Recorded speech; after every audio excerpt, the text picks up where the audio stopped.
I had a thought just now. It's like, if nobody shows up, I'm going to record this, just me and me. And people could go back and watch it, but I'm still going to be here and show up for myself. So, Donna, my loyal client or family that shows up, appreciate you showing up and being here on time at that. Gonna give it about a couple more minutes. Yes, you do have enough. It's okay, mama. Send nephew my love. We're talking about grief tonight. How many of you on this call are dealing with grief? Dealing with grief.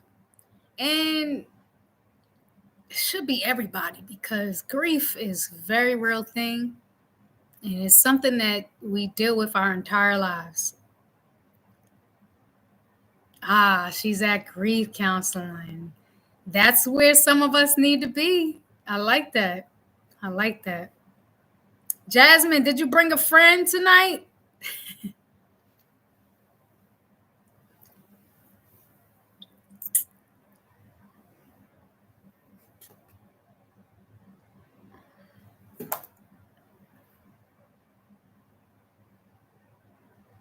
Grief counseling is powerful.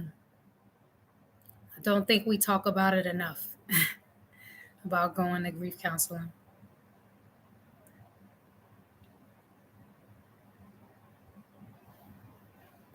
While we are waiting, just pop it in the chat if you're dealing with grief. If you're dealing with grief in any capacity, let me know in this chat. Are you dealing with any grief?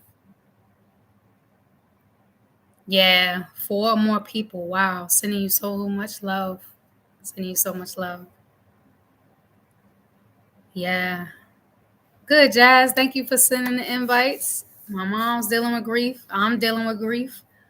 So I thought that it was pressing, right? This is why this podcast is called Sacred and Unfiltered, because the topics are literally going to be a maturation of kind of what I feel in my spirit and what's going on in the collective. So if grief is what we're all feeling, then why are we not talking about it, right? So let's give it some chat tonight. So I won't be before you long. So I realized that I want to keep my podcast times to like 25, 30 minutes. I think it's important not to keep people longer than they need to be, because we all got lives, we all got things to do. And I think it keeps you all definitely coming back. Kim Williams is in the building. Hey, Kim. Thank you for being here tonight. We're talking on the subject of grief. And I'm excited for this topic because I'm dealing with a lot of grief. And I know a lot of people are. It's like, for me, I don't know, I've just witnessed a collective theme of grief that is happening in a collective going from 2024 into 2025. A lot has been moving and shaking and releasing, and people are transitioning to other spiritual realms, and we don't know how to deal with it, or some of us do know how to deal with it, but regardless, I just want to have a moment to talk about it. So I think I got enough people here, the people I want to honor your time. So just give me a ready in this chat if you're ready for tonight's discussion on grief. Y'all know how I do. Give me a ready in this chat. Let's go, let's go, let's go. Give me some readies in this chat. You're ready to know what grief is. What grief is. Yes, we all are dealing with grief. Thank you for sharing, Kim. Give me a ready in this chat. Give me a ready in this chat.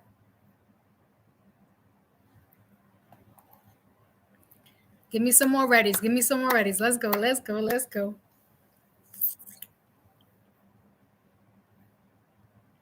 Here we go, family. Let's go. Donna's ready. Let's go, Jazz. You ready? Give me a ready in this chat. My mama's ready. All right, let's just dive right on in. So I wanted to first define grief, right? So grief is deep sorrow especially that's caused by someone's death. Okay? Grief is deep sorrow, especially that's caused by someone's death. We also know grief to be extreme loss, right? Loss of a loved one in any capacity. It could be when they transition to another realm, or it could be the loss of a relationship, right? A severing of connection. That causes grief as well. So tonight, I wanted to specifically speak to the five stages of it. There are 5 stages of grief. So once you've experienced that loss and that deep sorrow, we tend to go through 5 stages. And the crazy thing about these 5 stages is that they can all happen in no particular order and possibly simultaneously, or possibly more than one at a time. So even though it's 5 stages, it happens in no order. And then when you get to the final stage, you could always at any given day go back to a different stage. Isn't that crazy? Like, grief is like the wildest thing to me.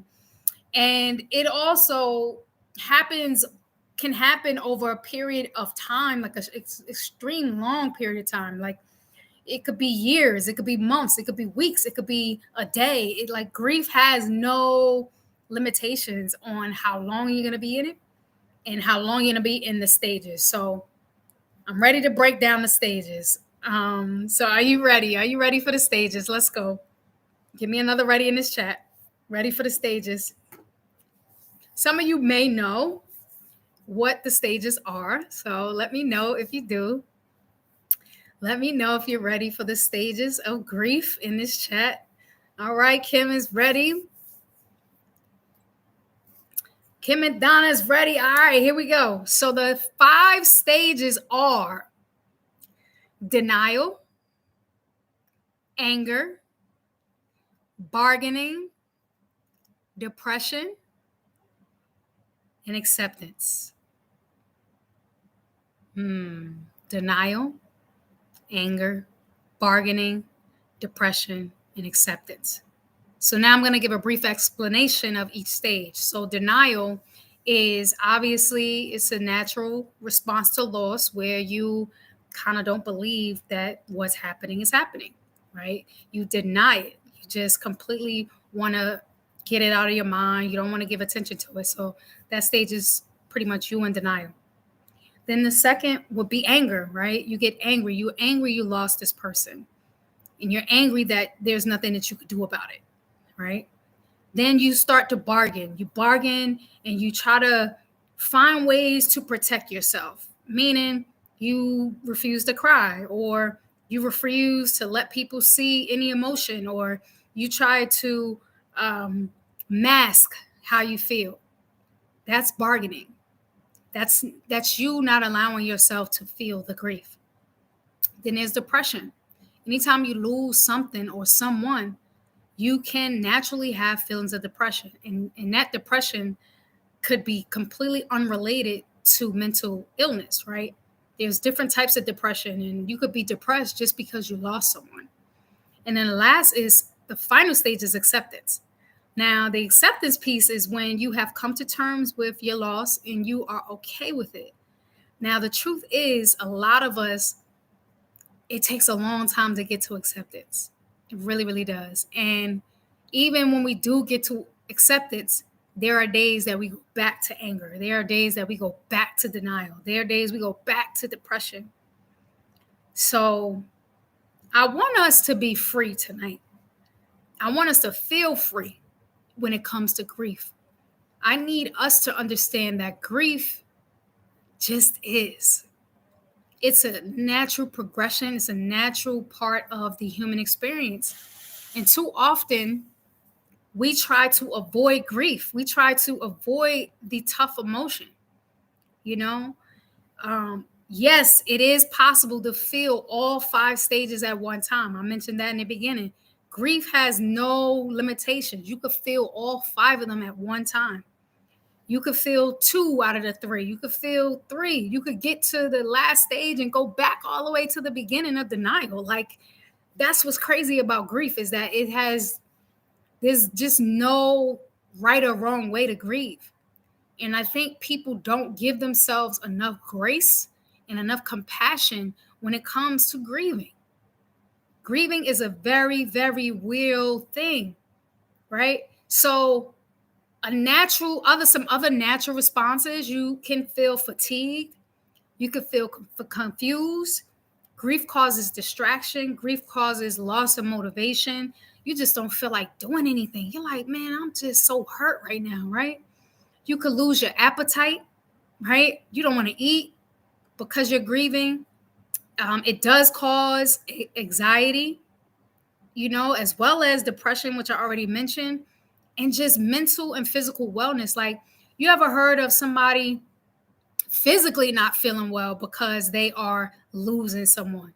They have lost someone, and then their body starts to deteriorate. That's because they're grieving, and their human body is responding to the grief. Yes, Jasmine, I agree with you. You can laugh, cry, and be a mega, you know what, all at the same time. Yes, you can. And it's definitely a journey. There's no time frame. I agree with you, Donna. There's no time frame. So now that we understand these like depths of grief, I now have found a way that I want us to now start coping with it, because we can't rid ourselves of grief. Grief is going to always be a part of the human experience. So now, how do we cope with it? So now I want to just teach you some ways that we could cope. And I also want to read a passage of a quote by this author on grief, this book that I'm certainly going to invest in, because I want to get to the depths of understanding how, if you lean into the darkness, right, of grief, it's actually a powerful way to spiritually awaken. And that's what happened with me. Like, when I lost my relationships, my marriage, and even subsequent relationships after my marriage, there is a depth of grief that allows me to go deeper within myself. I would say that my temple's message was birthed through my grief. So you have to lean into the darkness in order to get the light, if that makes sense. Gotta lean in the darkness to get to the light. If you ever spent time in darkness for a long period of time, your eyes start to adjust and you start to see while in the dark. That's kind of what happened with me. I started to see while in my darkness. I started to see more about this human experience. I started to see all that could come through my grief. So the point of tonight's message is to let you know that there's power in grief. There's power in it. There's sacredness in it. If we could just lean in, if we could just allow ourselves to feel, if we could just allow ourselves to feel the emotion. The healing is in the feeling. To move through grief, you have to feel the grief. You have to allow yourself to feel those painful emotions. I know it's hard. I know we're taught not to really cry, show emotion, and be strong. But that strongness, that tough exterior is what's hurting us even more, because we're holding it up. We're keeping it pent up in our bodies, and it's not meant to be moved, continue to stay there. So we got to move through the grief. Okay. So this is one of the ways to cope, is by moving our bodies as we're feeling these emotions. We have to cry. Like one of them ugly, I'm talking about them ugly cries, y'all. Like them ugly ones. Like, get those ugly cries out. Move that emotion out your body. Okay? Give yourself permission. Give yourself permission. It is okay. It is a normal part of the human experience to feel grief.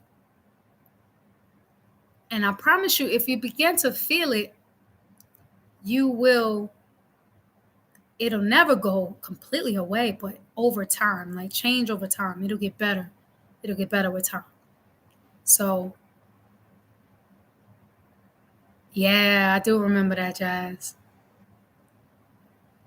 Yeah. Yeah. And we moved through our grief.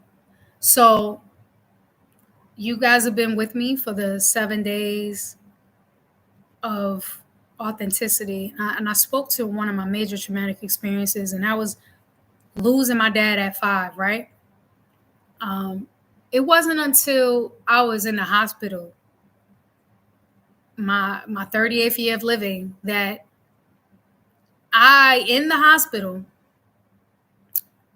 cried for my father like I never cried for him ever in my life before. That was the first time since probably him passing, that I cried that way and grieved the loss of him in that moment. Like, I never understood that. I never truly grieved him. I was too young to even understand what grief was. So I just kind of navigated through life and didn't even think grief was a thing, right? It was like as a kid, I jumped right to acceptance. And then at 38, while I'm in the hospital, I went to anger. I went to bargaining. I went to depression. That's what's wild. Like years. I'm talking years later, like 30 plus years later. I never grieved him. And I was angry. So those are some of the ways that grief just blindsides you, just pops up on you, man, out of nowhere, you know? But there's beauty in it. There's beauty in it. So I want to read something to you. Just give me a ready in this chat if this is the last part of my talk tonight. What I'm about to read is in hopes to free you. Free you from thinking that grief has to be perfect in any way. Free you from thinking that grief has to be perfect in any way. So give me a free. Give me a free. Put free in this chat if you're ready to be free. I can't put ready already. Give me a free. I want to hear free. I want to hear free. Give me a free in this chat. You want to be free. You want to be free to grieve. Free. Give me a free in this chat. Yes. Free. All right. So I'm going to put this title of this book in the chat because it's kind of a lengthy one. And this is a book I have not read, but in speaking to one of my spiritual leaders earlier this week about the grief I was, navigating and experiencing, she sent me this book. And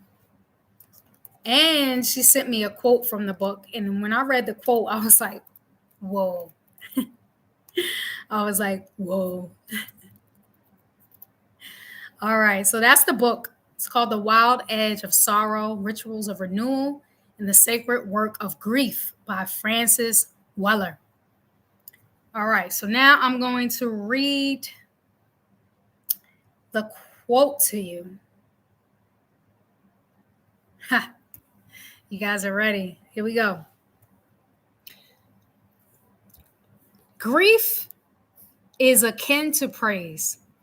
It is how the soul recounts the depth to which someone has touched our lives. To love is to accept the rites of grief.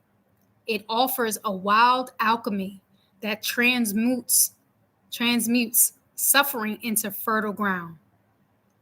I see this work as soul activism, a form of deep resonance to the disconnected way in which our society has conditioned us to live. Grief is subversive, undermining our society's quiet agreement that we will behave and be in control of our emotions. It is an act of protest that declares our refusal to live numb and small. There is something feral about grief, something essentially outside the ordained and sanctioned behaviors of our culture. Because of that, grief is necessary to the vitality of the soul.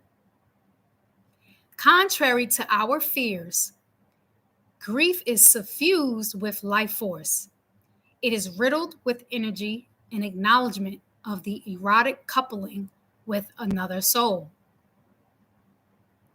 Whether human, animal, or plant or ecosystem, it is not a state of deadness or emotional flatness.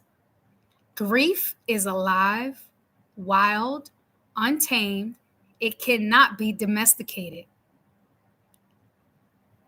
It resists the demands to remain passive and still. We move in jangled, unsettled, and riotous ways when grief takes hold of us. It is truly an emotion that rises from soul. Oof. Coming to trust the darkness takes time and often involves many visits to this land. Our arrival here is rarely a chosen thing. We are thrown into the darkness or are carried there on the back of a blue mood. What we make of this visit is up to us, recalling that the darkness is also a dwelling place of the sacred and allows us to find value in the descent. In this place of lightlessness, we develop a second sight. Ooh, that's an excerpt from this book, The Wild of Sorrow, Rituals of Renewal, and the Sacred Work of Grief. Y'all, she sent that to me. Her name is Queen Jaguar, by the way. You can go follow her on Instagram. A phenomenal womb healer. And she's one of my guiding lights. And she sent that to me. And immediately when she sent that to me and what I was experiencing this week with my own grief, I thought that grief was very, very pressing topic to discuss tonight. So out of those words that I just read, let me know in this chat, was there anything that stood out to you from the words of Francis Weller? Was there anything that stood out to you? And in the meantime, I'll tell you what stood out to me. The main phrase that stood out to me was that grief is alive, it's wild, it's untamed, and it cannot be domesticated. It cannot be domesticated. That's what really stood out to me. We try to put a control on grief. Well, we try everything to control it. We try to control it with our emotions by not allowing ourselves to feel them. We try to control it by masking how we truly feel, especially when people ask us how we're doing. You know, we do many things to try and mask our grief. Tonight, I just want to free you.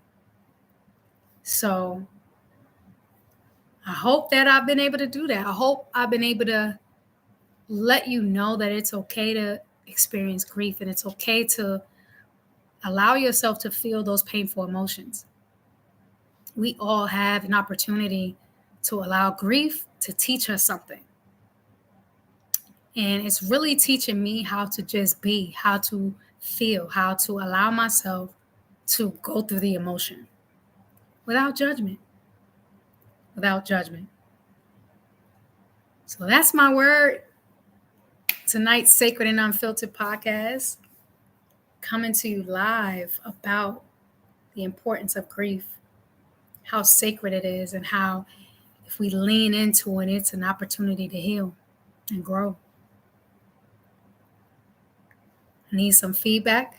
Let me know your thoughts. Let me know if the words I've spoken tonight have been an encouragement and blessing to you to allow grief to kind of have its way, to not be, you know, worried about how sad you may be at times, or how angry you may be at times, or how depressed you may be at times just because of loss.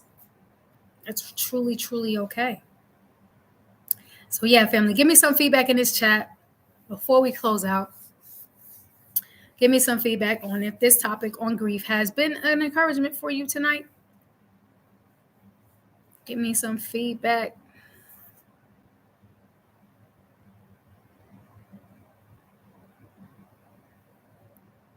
Give me some feedback, family. There's a super, super delay. Yes, Kim just kept going. Very enlightening. Thank you, Jazz. I'm glad this has been enlightening for you. Now, all of us here are grieving in some capacity. Let me know in the chat too, what stage are you in your grief? What stage are you in your grief? Out of the 5 stages that I mentioned, real quick, just let me know what stage you think you're in. What stage do you think you're in? Yes, you have a good book of reference. I'm going to check that book out myself as well. What stage are you at in grief? And I could be honest and say that I bounce between stages. I'm not fully at acceptance. I bounce, between. I'm very much so past the stage of denial. Like I don't deny anything, but I think I'm not in a stage of anger either. So I think I dance between the 3 stages of bargaining, depression, and acceptance. Bargaining, depression, and acceptance. Those are the 3 stages that I kind of like dance my way through. I don't stay in bargaining and depression long. I just observe it, I acknowledge it, and then I jump back to acceptance. So, wow, Kim. It's okay not to know. And that's okay too. I'm sending you so, so much love. So much love. Sorry for your loss. And that's a tough one. That's definitely a tough one. But it is okay. I think no matter what stage you're in, just my only words is to allow yourself to feel. Yes. Allow yourself to feel. Allow yourself to feel. That's my greatest message of advice, and to not put a time on it, not put a judgment on, how long you're supposed to be feeling these emotions. No, just allow it. It's a very real thing.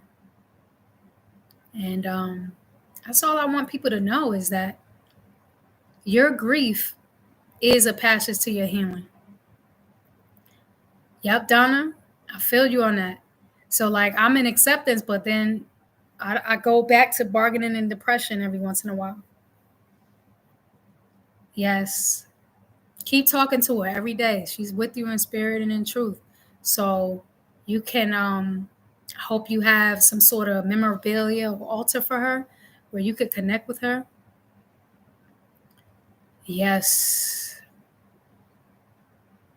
Sending you so much love, Jazz. So much love. Sometimes the memories are embedded in our visualization, right?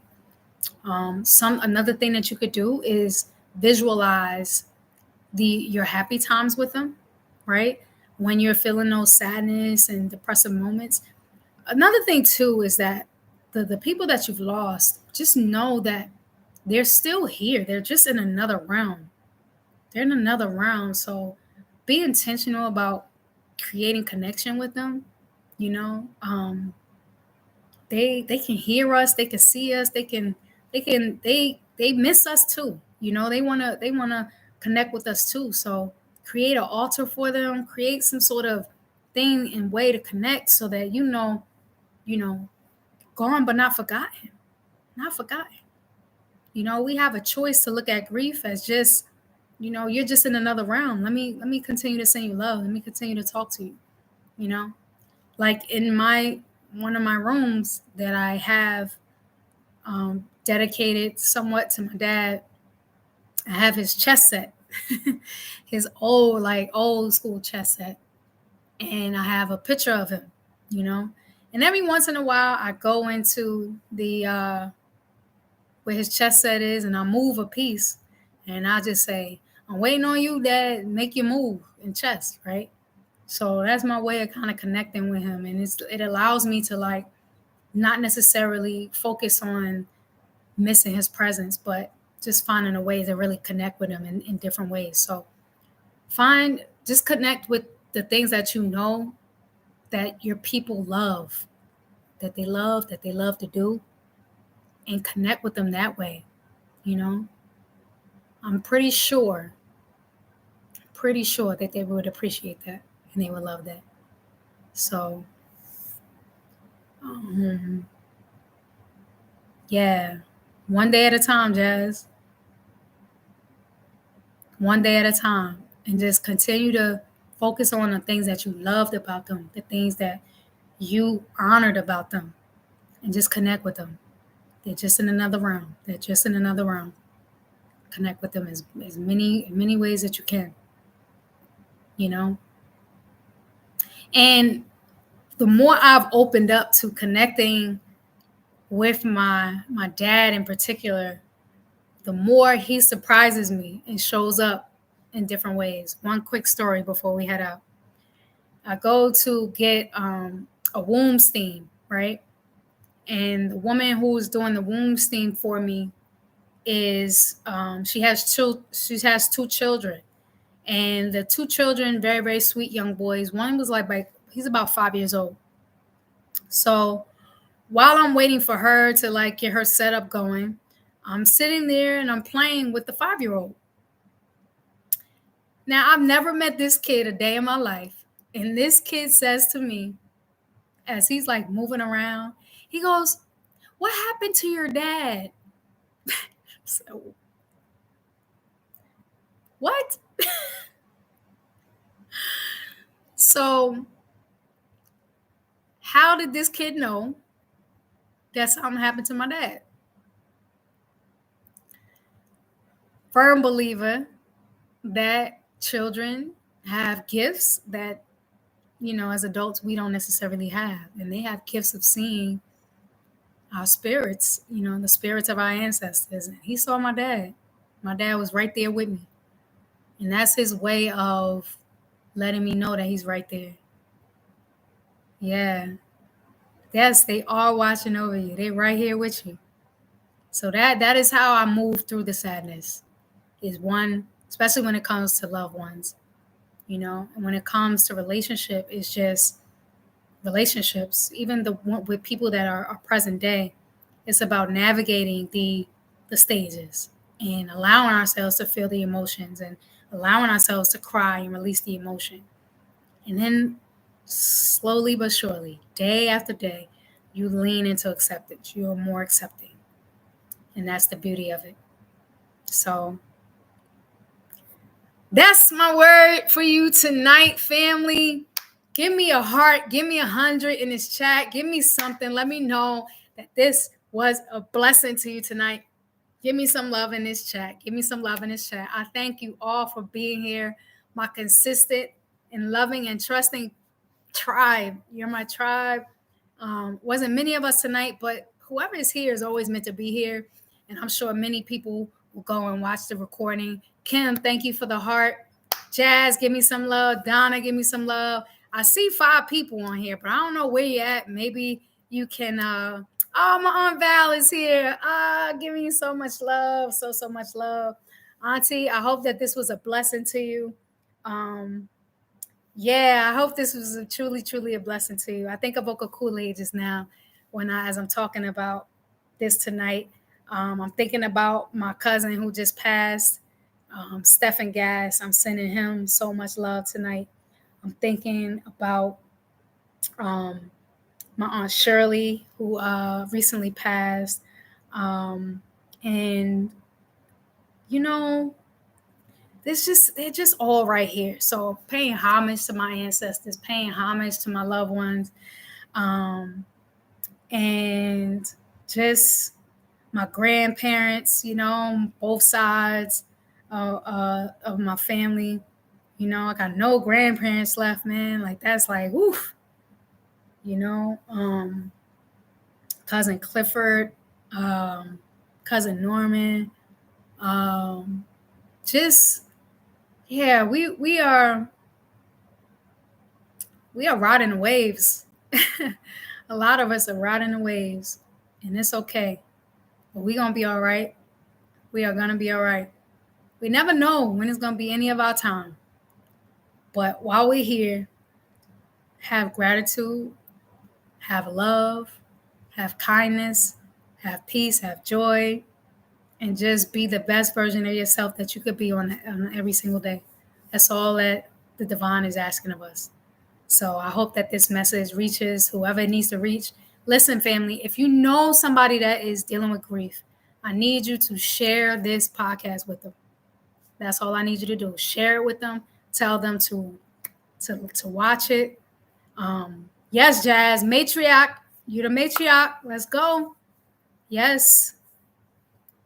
You are leading the generation now. Yeah, share this podcast, please. Share with them. Let them know that this is just informational. And to tune in every Tuesday night, Sacred and Unfiltered podcast.